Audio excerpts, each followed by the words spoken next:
खुलुमबाय लोगोफोर दिनैनि आरो मोनसे गुबुन आलादा ब्लग लाबोलायलायबायना फैलाव दुब्लि माने ओरैबायदि हनै मा होननानै बुङो लावथि लाव आरो थि लावथि बे जायगायावसो दंफैयो लावथियाव दान्दिसे जिरायलांनि ओमफ्राय क'क्राझार थांदोंमोन क'क्राझारनिफ्राय फैबाय मेंनानै मा खालामनो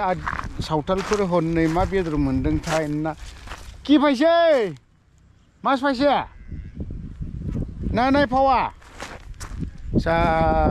रकमेना ना बिसोरो मोनाखै आरोखि नाबो मोना जेबो गैया बेफोरबायदि ओमफ्राय दा बेखौनो जों दान्दिसे ओरैहाय फैदों बै साइडजों जाबायना बैफोराव कुवारि जोबसो होननो गथ'फोरा मै मास फैसे ना नाय फैसे नाय फावा ओमफ्राय बैयो जाहैबाय लाव आरो थि ओमफ्राय बै न' गंसे नुहुरनाया बेनिफ्रायनो अर मोब्लिब गोहो बानायो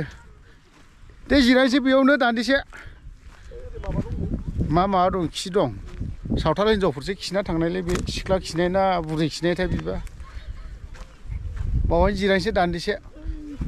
थ' बैखौ एसे साबसिन मोनदों आं ओमफ्राय जिरायनो फैदों दान्दिसे क'क्राझार थांबाय माहायबा थांबाय एसे बेरायनानै फैबाय आरोखि ना ब्लगफोरखौनो लाबोनाय जाया दामानि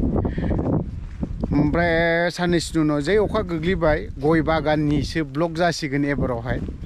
गय बागानाव हाग्रा एसे गय बागान फिसा थेलेबलेब दङ बेखौनो दुनख्रेबला खालामनानै फैनायसै आरोखि हाग्राखौ फोजोबनानै फैगोन एबारावहाय ओमफ्राय दाथ' रायजोफोर बे बुस्थुआ बयनियावबोथ' दंलायोलै मा दङ होननानै बुङोबा जोंनाव भटार आइ कार्ड ना भटार सफैलायलायबायना दावहाया माने ओरैबो बिबो बहन जिरायनोसै बा माथो जानला माला जिराय जायाब्रा बथलफोरा हनै बथल गोबायजों अन्थाइ गिदिर लानानै जिरायनांसिगोन हा अन्थाइ गिदिर गैलाना हायावनो जिरायनोसै उफाय गैया नङा होमबा माथो खालामनो ओरैहाय ओरैबायदि बैग्रि बागान दं बैग्रि बागान जाय हक जायखिजाया भट फैबाय भट नैबे लक सभा इलेक्सन नङा होमबा जोंनिया UPPLनिया लक सभानि केन्डिडेटआनो बहाबा गोमानासो दङनो राजु नार्जारि आदा बिदा गेदेरा जोंनिया राजु नार्जारि दे दै लोंसैलै दै गांबाय आदा राजु नार्जारिया बहाबा गोमाना दङनो बेसेरा बर' हारिनि थाखाय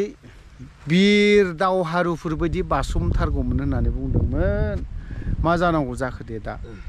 टिकेटखौनो मोनाबा नङा होमबा टिकेट मोनबालाय मोजां जागौमोन दा ओरैबो फारसे जाहैबाय दे ओमफ्राय ओरैबो फारसेया BPF-नाबो मालाय नै मा जालायबाय बर'आव राजा फिसा दङनो बर'नि राजा फिसा बे राजानि खोथाफोरखौथ' मा होननानै बुंनाय नङा होमबा बर'नि राजा फिसा दङनो बे राजा फिसाया ओरैबायदि देখিম केनेकुवा হয় মই केन्डिडेट হ'ব पारे ना नुवारे बिदि बुंलायथारनाय नुदों मैया निउस पर्टेलफोरावहाय एसे साननो गोनां जाना फैबायना दा जोंना लक सभानि इलेक्सनावनो बियो खोनानो मोनदोंमोन खाम्फा बरगयारि बिथांखौनो होगोन होननानै दा मोनगोन ना मोना खायजानो एला बहन जिरायनोसै दोनदो अन्थाइ होना दोननांगौथ' नङाला जानाय नङा प्लास्टिक सायाव अन्थाइ होनांगौ जिरायनो नालाय नङाबा बिरखारगोन ओमफ्राय दा बाथ्राया जाहैबाय मा दा बे लक सभाखौ जुदि राजा फिसायाबो थाखा फैसानि दम देखायनो नागिरो ओमफ्राय बिबो माने बिनि थिनि गुन गारगोन बिसिबा बेफोरबायदि बाथ्राखौ बुंलायदों आरोखि राजा फिसाया बर'नि बिथांनि बाथ्रा बुंनाय मानायफोरखौथ' मा होननानै बुंनो सानदों नामा राजा फिसाया जे सानसे समाव बैसोरखौ लाबोनानै आलु बाथोनजोंनो जाहोनानै दोनजोबनानै स्रि खालामनोसै आरो दा जे जाथि हिसाबैनो बानलु गोरान बाथोन होनानै जाहोनानै बिसोरखौ जाथि हिसाबैनो फोजोबना दोननो नागिरदोंमोन होननानै गावनो बुंनानै लायो गुबुन हारिनि बिमानि गाइखेर जानानैसो आं देरबोनाय खिन्थु आङो दिनै ट्राइबेल बेफोरबायदि बाथ्रा बुङो जाय हक बेफोरबायदि बाथ्राखौ बुंनोबा सम नांगौ जायो लावथियाव एसे बेरायनो फैदों गोसो गाज्रि जादों लावथियाव सोरबायाथ' माबा माबि साननो हागौ बेफोरबायदि आरोखि आरोबाव मोनसेया ओरैबायदि खोनादों UPPL निखौ जोंनिया मानाव गेदेर ना मानाव गेदेर श्रीजुत मा होनना बुङो बेखौ प्रमद बर' खोनानायाव बिराद मोजां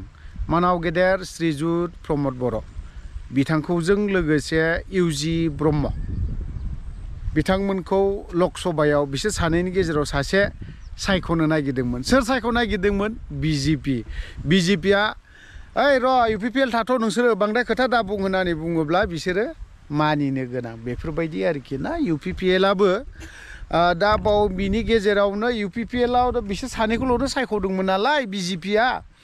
नारसिन हरदोंमोन दा प्रमदाथ' मालाबाबो BTC खौ गारनानै थांनाय नङा बै मोनसेयाव खारन बैयाव थाङोब्ला नैबे BTC नि भिटामिन ना C भिटामिन ना A भिटामिन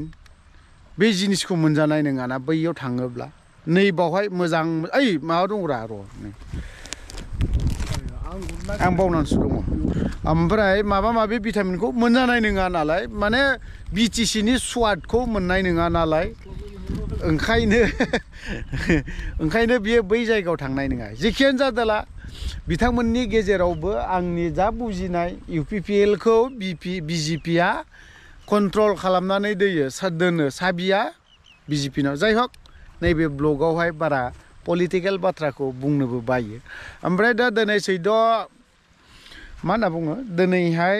मोनसे केन्डेल सावनाय दङ XNDP इउनाइटेड फरामनि गासैबो जिल्ला दखरानो मा होनो बेफोरबायदियाव ओंखायनो हायोब्ला गासैबो बर' रायजो राजाफ्रा दिनै केन्डेल सावनाय जागोन दा मोनायावहाय एसे नुजानोसै थ' लोगोफोर ओमफ्राय भिडिअखौथ' बारा गोलाव खालामला पृथिबि नारायण मेसदेबनि बाथ्राखौथ' एसे सोफादेरनोसो लुबैबावो इन्टारेस्टिं आरोखि बिनि बाथ्राफोरखौ पृथिबि नारायण मेसदेबा बेयो सेकेन्ड हिरा सरनिया नाम्बार 1 सेकेन्ड हिरा सरनिया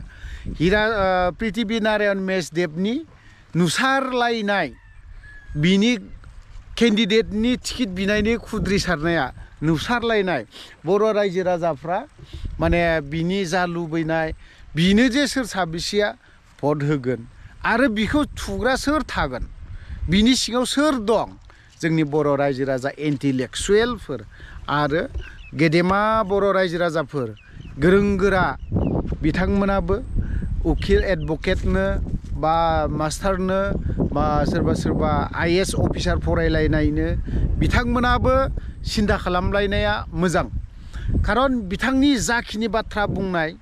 बेफोरखौ नायोब्ला जों गोबां साननो गोनां एज ए जाथि हिसाबै बेयो सेकेन्ड हिरा सरनिया बेफोरबायदि थ' बियो सायावबो मावगोन सिङावबो गाज्रि मावगोन सायावबो गाज्रि मावगोन एज ए बर' जाथिखौ बानलु बाथोन जाहोगोन बे हिरा सरनिया थ' लोगोफोर दिनैनि ब्लगनि गेजेराव आं बेफोरबायदि बाथ्राखौ बुंनो नाङामोन भिडिअखौ बारा गोलाव खालामला बावहाय दोनथ'बाय बाय बाय